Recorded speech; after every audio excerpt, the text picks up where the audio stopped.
Hi, in this video I'm going to show you how to fix a leaking filter tap. Now my filter tap's actually leaking from the filtered water side, and I know that because this type of design of tap has two spouts. So it has one where you just fill up from filtered water and it tends to run through more slowly. And then this is just like your normal one that you use when you're doing your washing up. So we can test that quickly. Here's my little control valve for the filtered water. And you can see that the same one that's dripping constantly is the one that I use for filtered water. Now the only reason I mention that is because if that side's leaking and that's the control valve for it, then it's in here that we're likely to have the problem.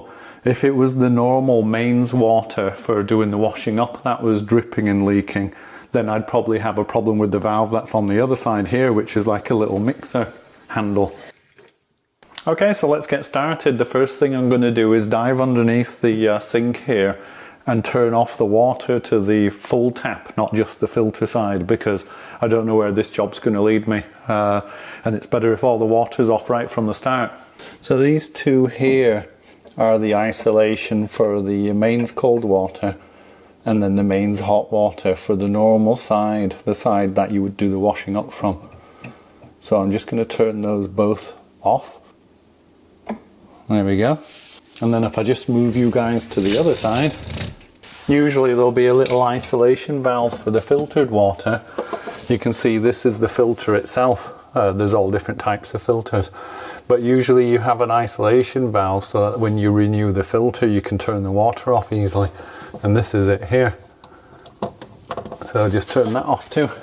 And if for some reason you don't have all these isolation valves under your sink, then usually in the UK and other countries I believe, there's a mains water isolation valve under the sink in the kitchen too.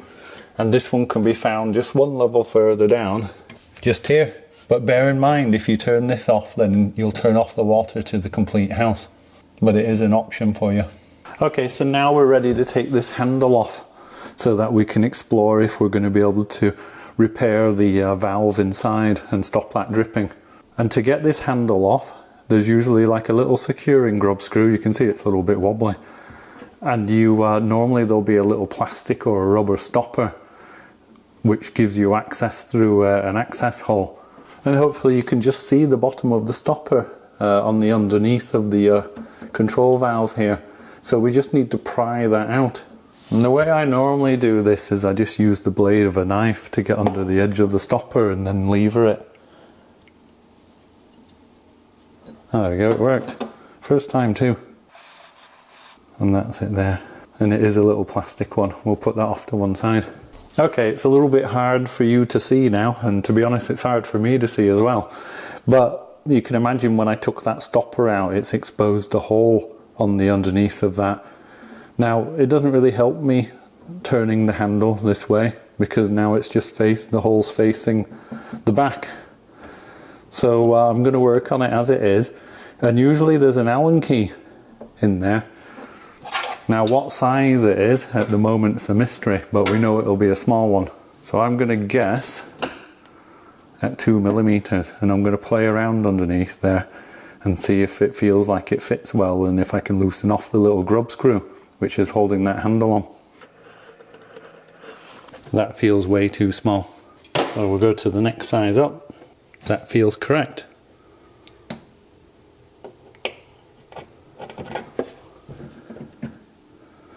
There you go. And hopefully you can see in here now the little grub screw that I was undoing by reaching through the hole, just like that. And you can see it's exposed this brass hex, and basically this is part of the valve body which controls things.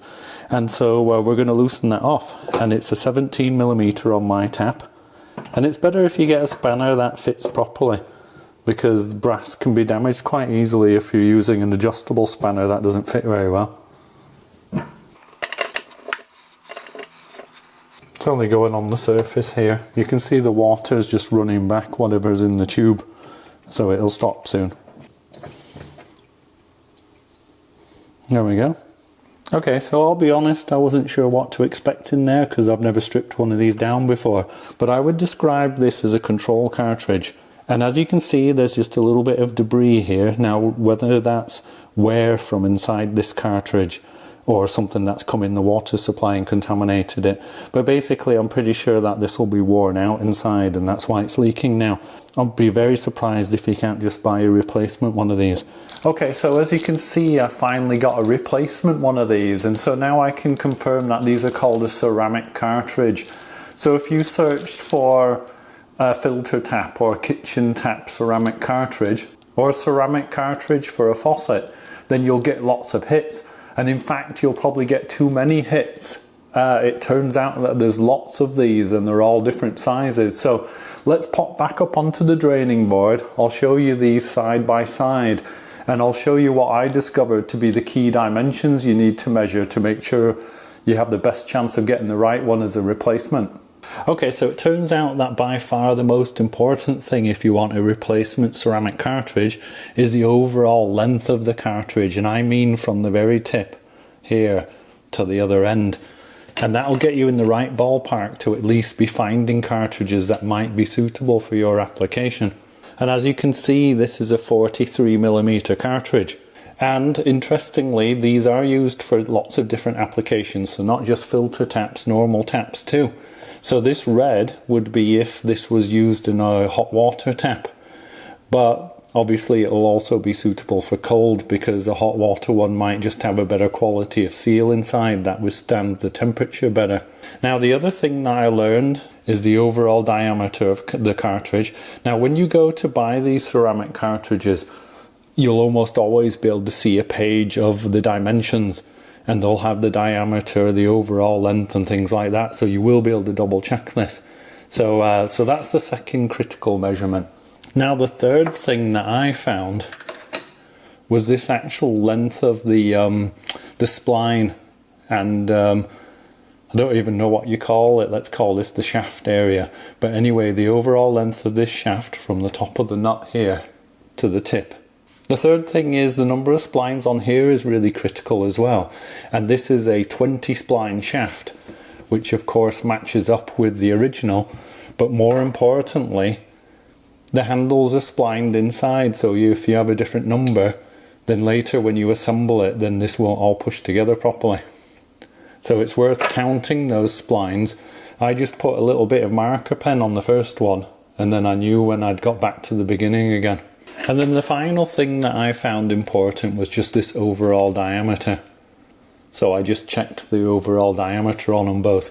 Okay, well, let's get this ceramic cartridge fitted and then that'll be our filter tap fixed. We can go ahead and turn it back on and test it. And you just have to nip this up. It doesn't have to be super tight. So it's worth being careful not to damage this. There we go, that's all. Now we just need to pop our handle on. Just make sure you're happy with the positioning of it when it's in the off position, because you could end up with it all sorts of different positions. And then I'm just going to reach underneath and nip up that grub screw. And now all we have to do is reach underneath and turn those water valves back on, and then we'll be ready to test it.